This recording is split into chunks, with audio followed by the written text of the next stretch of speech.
اعوذ باللہ من الشیطان الرجیم بسم اللہ الرحمن الرحیم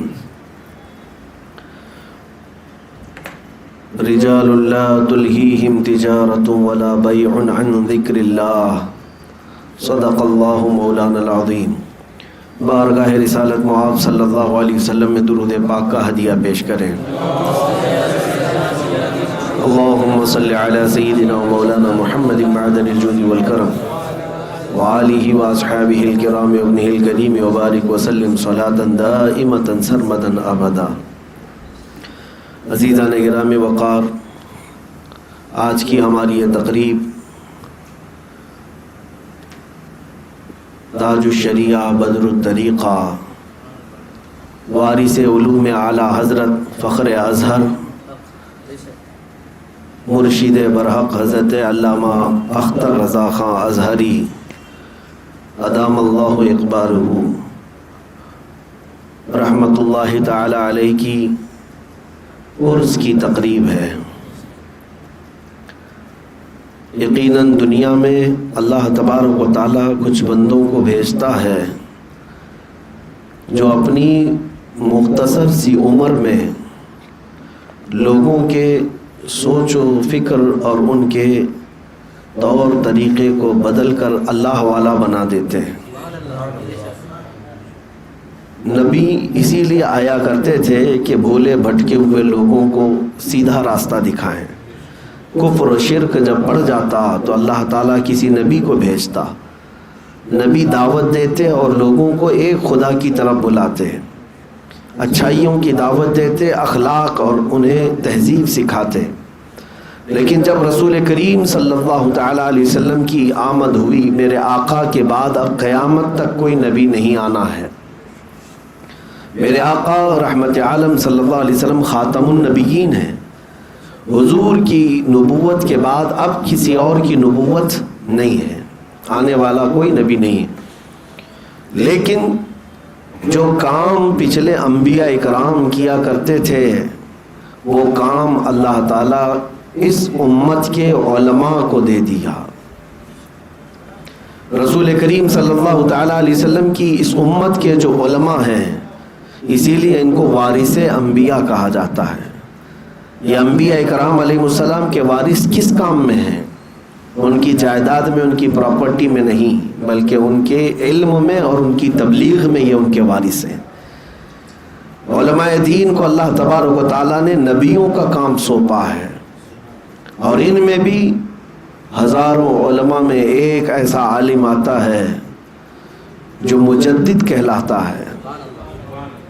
مجدد کا مطلب یہ ہوتا ہے کہ ہر 100 سال میں ایک ایسا عالم دین اللہ تعالیٰ پیدا فرماتا ہے جو امت پر اور دین پر آئے ہوئے گرد و غبار کو چھانٹ دیتا ہے اور دین کا صاف چہرہ امت کے سامنے پیش کرتا ہے۔ مجدد جیسے کہ امام اہل سنت فاضل بریلوی اعلیٰ حضرت امام احمد رضا خان رضی اللہ تعالیٰ عنہ، اپنی زندگی پاک میں انہوں نے اپنے قلم سے جہاد فرمایا اور اٹھنے والے ہر فتنے کا منہ توڑ جواب دیا۔ نبی اکرم صلی اللہ تعالیٰ علیہ وسلم کی شریعت طاہرہ کی حفاظت کی، اور جو گستاخیاں تھیں ان کا قلع قمع کیا، اور ایک اچھا اور سچا اور ایک صاف ستھرا چہرہ دین متین کا وہ امت کے سامنے پیش کیا۔ اسی مجدد کے خاندان میں 100 سال گزرنے کے بعد آج بھی اللہ تبارک و تعالیٰ علماء پیدا فرما رہا ہے۔ ایک بات میں آپ کو بتاؤں، جب باپ نیک ہوتا ہے تو اس کی اولاد کو اس کی وراثت دی جاتی ہے۔ آپ کو میں سورۃ الکہف کی بات بتا دوں۔ سیدنا خضر علیہ السلام اور حضرت موسیٰ علیہ الصلوۃ والتسلیم کے درمیان جو واقعہ پیش آیا تھا، آپ کو پتہ ہوگا، تفصیل سے نہیں بلکہ میں مختصراً یوں عرض کرتا ہوں کہ حضرت موسیٰ علیہ السلام اور حضرت خضر چلے تھے، ایک کشتی میں بیٹھے، کشتی کو حضرت خضر علیہ السلام نے جگہ جگہ سے پھاڑ دیا تھا، واقعہ آپ نے سنا ہوگا۔ اور حضرت موسیٰ سے انہوں نے کہا تھا کہ میں کوئی بھی کام کروں تو تم پوچھنا نہیں۔ موسیٰ علیہ السلام نے پوچھا کہ ایسا کیوں کر رہے ہو، یہ کشتی والا مفت میں ہمیں بٹھایا ہے۔ حضرت خضر نے بتایا نہیں، پھر آگے جا کر کے کہا اس کے بعد کوئی سوال مت کرنا۔ ایک بچے کو انہوں نے حضرت خضر علیہ السلام نے ختم کیا، اس پر بھی حضرت موسیٰ علیہ السلام نے سوال کیا تھا۔ تو حضرت خضر نے کہا اس کے بعد آخری ایک موقع ہے، اگر میرے کسی کام پر آپ نے سوال کیا تو آپ کا راستہ الگ، میرا راستہ الگ۔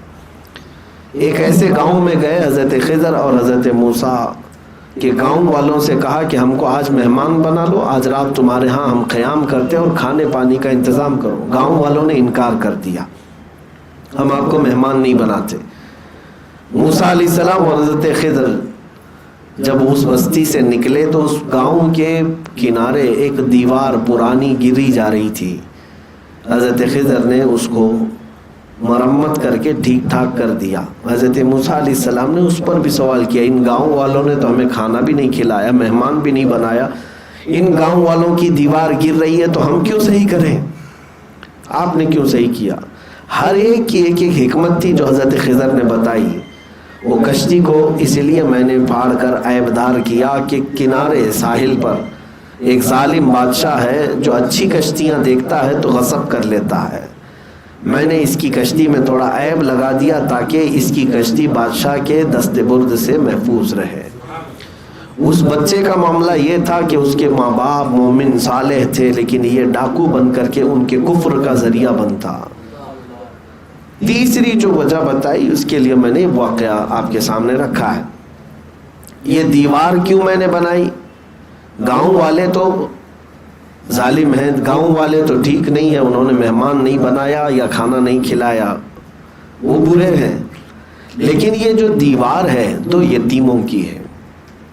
وَأَمَّا الْجِدَارُ فَكَانَ لِغُلَامَيْنِ يَتِيمَيْنِ فِي الْمَدِينَةِ، دو یتیم بچوں کی دیوار ہے اور اس دیوار کے نیچے خزانہ چھپا ہے، ان بچوں کے باپ نے خزانہ رکھا تھا۔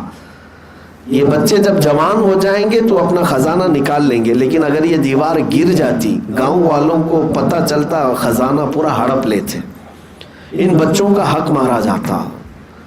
تو میں نے ان کی دیوار صحیح کر دی تاکہ ان کا حق سلامت رہے۔ اب اس میں ایک لفظ آیا ہے کہ وَأَمَّا الْجِدَارُ فَكَانَ لِغُلَامَيْنِ يَتِيمَيْنِ فِي الْمَدِينَةِ وَكَانَ تَحْتَهُ كَنْزٌ لَهُمَا وَكَانَ أَبُوهُمَا صَالِحًا۔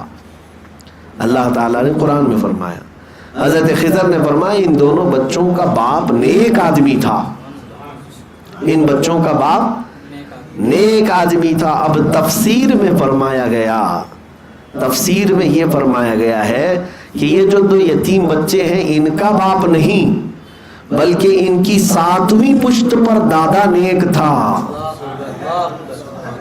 ساتویں پشت پر باپ کا باپ کا باپ کا باپ، اس طرح سے ساتویں پشت پر جا کر نیک آدمی تھا، اور اس کی نیکیوں کی برکت سے اللہ تعالیٰ 7 پشتوں کے بعد آنے والی اولاد کی بھی حفاظت فرما رہا۔ اب اندازہ کریں، ایک بندہ نیک ہوتا ہے تو اس کی وراثت اس کی اولاد کو بھی مل جاتی ہے۔ اب یہاں پر میں نے یہ بات اس لیے چھیڑی کہ وقت کے ایک عظیم مجدد کو ہندوستان نے اپنی آنکھوں سے دیکھا، وہ عاشق رسول فنا فی الرسول، مصطفیٰ کریم صلی اللہ تعالیٰ علیہ وسلم کے دربار میں اپنا سب کچھ فنا کرنے والا، وہ عاشق صادق امام اہل سنت فاضل بریلوی اعلیٰ حضرت امام احمد رضا خان کی ذات ہے۔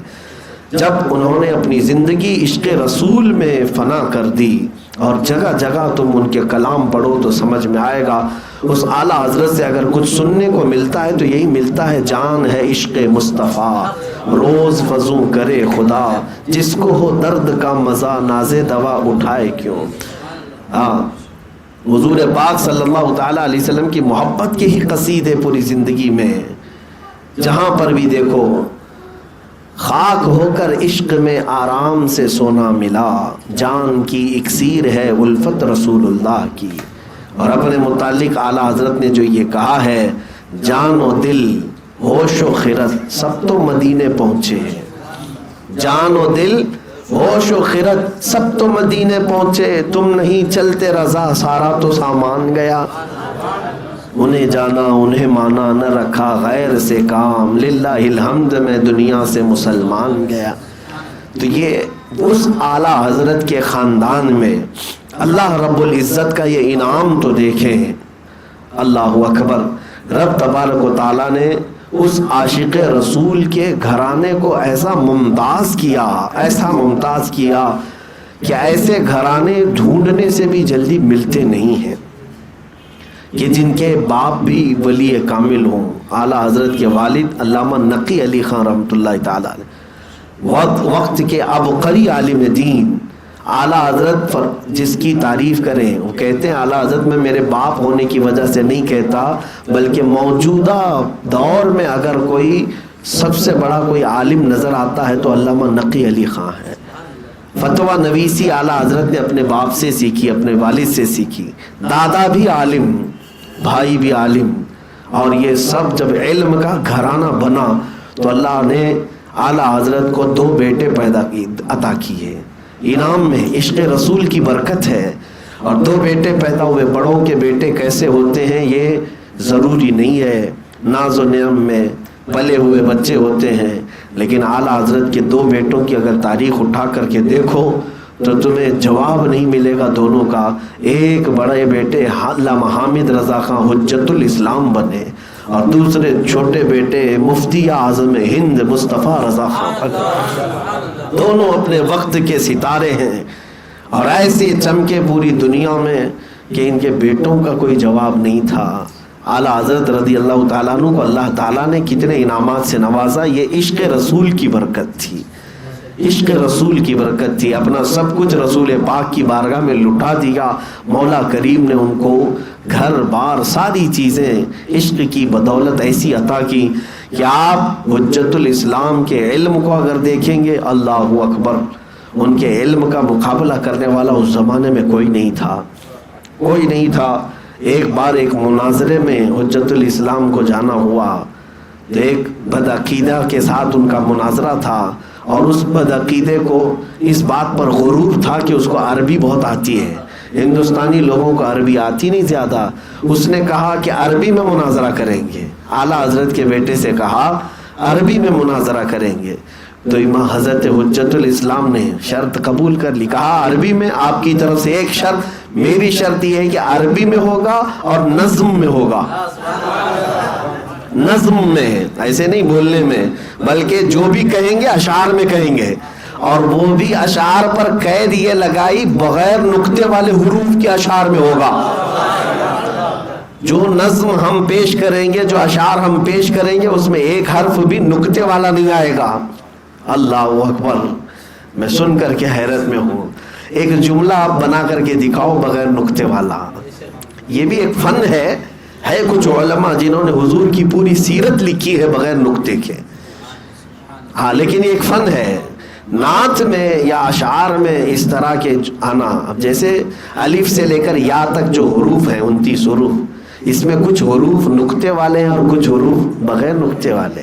جیسے آپ دیکھیں گے ہا پر نقطہ ہے، دال پر نقطہ ہے، را پر نقطہ ہے، سین پر ہے، صاد پر ہے، طا پر ہے، عین پر ہے، لام میم پر ہے، ہا پر ہے، نہیں ہے۔ یہ سب حروف جو میں نے گنایا، کاف پر نہیں ہے، یہ حروف ان پر نقطہ نہیں ہے۔ اب جو بھی جملہ بنانا ہے انہی حروف میں بنانا ہوگا، انہی حروف میں بنانا ہوگا۔ اب اگر حضور کے لیے کہنا ہو، حضور کا نام محمد بغیر نقطے والا ہے، اللہ کا نام بغیر نقطے والا ہے، یہ تو استعمال میں آ جائیں گے، لیکن اگر دوسرے الفاظ میں آپ کو استعمال کرنا ہے تو بڑا مشکل ہو جاتا ہے معاملہ۔ میرے عزیزو، حجت الاسلام وہ تھے کہ جن کو اس بات پر بھی قدرت تھی، اللہ تعالیٰ نے یہ مہارت عطا کی تھی۔ اور دوسرے مفتی اعظم کا کیا کہنا، سرکار مفتی اعظم کے تقوی کا کوئی ثانی دکھتا نہیں۔